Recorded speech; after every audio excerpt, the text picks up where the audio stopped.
Friends, कैसे हैं आप लोग। Good morning all of you. मैं हूं धर्मेंद्र वर्मा और आपका स्वागत है मेरे YouTube channel Dharmendra Verma math teacher में।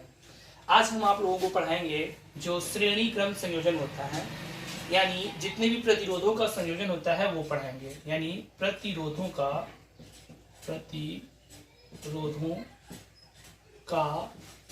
संयोजन, जो बोर्ड के एग्जाम में बड़ा ही इंपॉर्टेंट होता है। कक्षा 10 और 12 दोनों में ये आता है। प्रतिरोधों का संयोजन की बात की जाए अगर आप लोगों से, तो पहला स्टेप होता है श्रेणी क्रम संयोजन होता है, श्रेणी क्रम संयोजन। और दूसरा स्टेप होता है आप लोगों का समांतर क्रम संयोजन।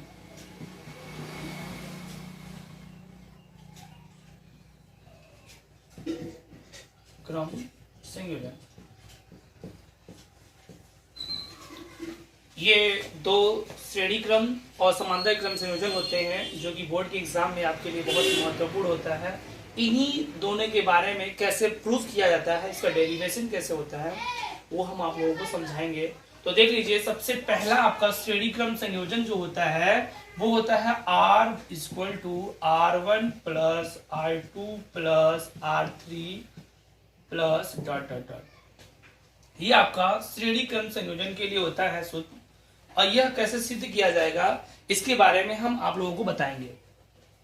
यानी चलिए आइए करते हैं।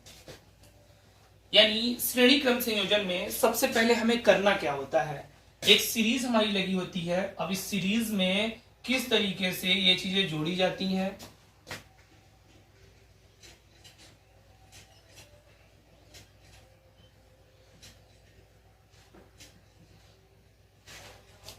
ये मान लीजिए आपका ये है R1, ये है आपका R2 और ये है आपका R3।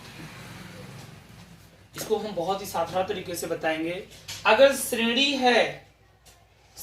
है तो V लेंगे और समांतर है तो I लेंगे। यानी श्रेणी है तो V लेंगे। देखिए कैसे श्रेणी है तो V कैसे लेंगे हम। यानी अगर आपको बता दें, इन दोनों में, श्रेणी क्रम संयोजन में और समांतर क्रम संयोजन में, दोनों में ओम के नियम को हम लागू करेंगे। ओम का नियम क्या होता है, V बराबर I R होता है। यह नियम हम दोनों में लागू करेंगे। आइए देखते हैं कैसे करते हैं।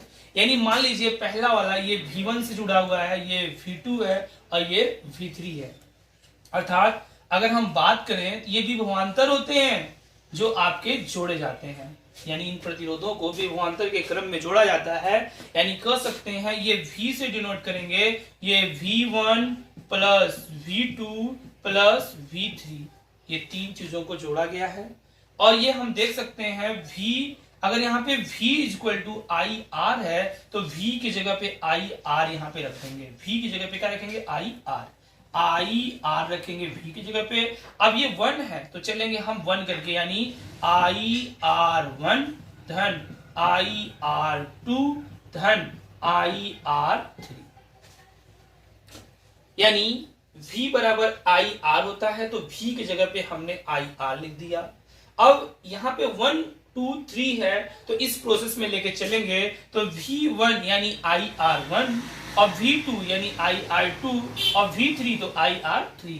अब आप लोग देखते हैं कि हम इसमें से I को सब में मिल रहा है तो कॉमन ले लेते हैं। यानी I को हमने कॉमन लिया, अंदर बचेगा R1 धन R2 धन R3 बच गया।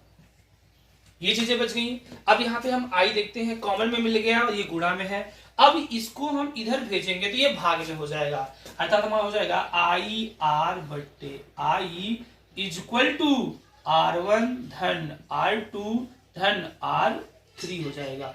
अब हमारा I से I कैंसिल हो जाएगा और बच जाएगा दोस्तों हमारा, यानी R इक्वल टू R1 धन R2 धन R3। ये श्रेणी क्रम संयोजन के लिए सूत्र का निगमन होता है जो बोर्ड की परीक्षा में बड़ा ही महत्वपूर्ण होता है, बहुत ही इंपॉर्टेंट होता है। ये श्रेणी क्रम के लिए है। आप लोग उतार लीजिए इसको, स्क्रीनशॉट ले लीजिए इसका। आप लोग आगे बढ़ते हैं समांतर क्रम संयोजन के। चलिए देखते हैं समांतर क्रम संयोजन क्या होता है। समांतर क्रम संयोजन में क्या चीजें होती हैं आप लोग देख लीजिए ध्यान से। सबसे पहले इसमें किस तरीके से प्रतिरोधों को जोड़ा जाता है।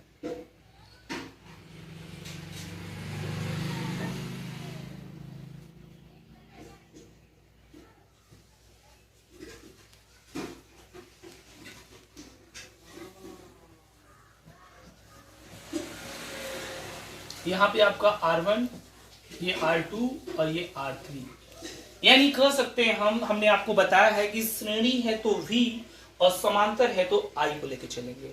यानी इस स्टेप में हम I को लेके चलेंगे, I को, यानी ये आपका I1, ये I2 और ये I3 होगा। अब हम देखते हैं कि श्रेणी क्रम में किस तरीके से अगर I1, I2, I3 को लेके चल रहे हैं तो V बराबर होता है ओम के नियमानुसार IR। अब I को अगर हम रोक लेते हैं और R को इधर भेज देते हैं तो V बट्टे R बराबर I, अर्थात I बराबर V बट्टे R होता है। चलिए दोस्तों देखते हैं इसको कैसे किया जाएगा। ये I1, I2, I3 है तो I बराबर हम लिख सकते हैं I1 plus I2 plus I3, ये चीजें हो जाएंगी। अब I की वैल्यू क्या होती है, V बट्टे R, I की वैल्यू है V बट्टे R लिख दीजिए। और I1 का जिस तरीके से V बट्टे R लिखे हैं वैसे R1 भी, यानी V बट्टे R1 धन I2 बराबर V बट्टे R2 धन I3 बराबर V बट्टे R3। सिंपल सी बात। जिस प्रकार से I बराबर V बट्टे R है तो 1 लगा है तो 1 2 3 स्टेप बाई करते चले जाएंगे। यानी I1 है तो V बट्टे R1, I2 है तो V बट्टे R2, I3 है तो V बट्टे R3। अब यहाँ पे देखते हैं हमको ऊपर कॉमन V मिल रहा है तो ये V बट्टे R अपनी जगह पे, और V कॉमन मिल गया तो अंदर हमारा बचेगा 1 बट्टे R1 धन 1 बट्टे R2 धन 1 बट्टे R3, ये हो गया। अब V को हम उठा के नीचे फेंक देंगे क्योंकि यहाँ पे ऊपर गुणा में है, इधर नीचे आ जाएगा V बट्टे R और ये गुणा हो जाएगा V नीचे आ जाएगा आपका, और यहाँ पे बचेगा क्या 1 बट्टे R1 धन 1 बट्टे R2 धन 1 बट्टे R3, ये चीजें हो जाएंगी।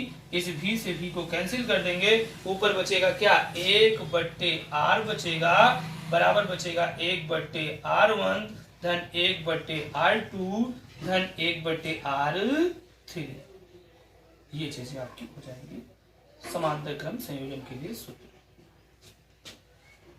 थैंक्स, आप लोगों का बहुत बहुत धन्यवाद। अगर आप लोगों को अच्छा लगे तो लाइक्स और सब्सक्राइब कीजिए, और अगली वीडियो के लिए आप लोग इंतजार कीजिए, अगली वीडियो तुरंत आएगा। जय हिंद, वंदे मातरम, धन्यवाद।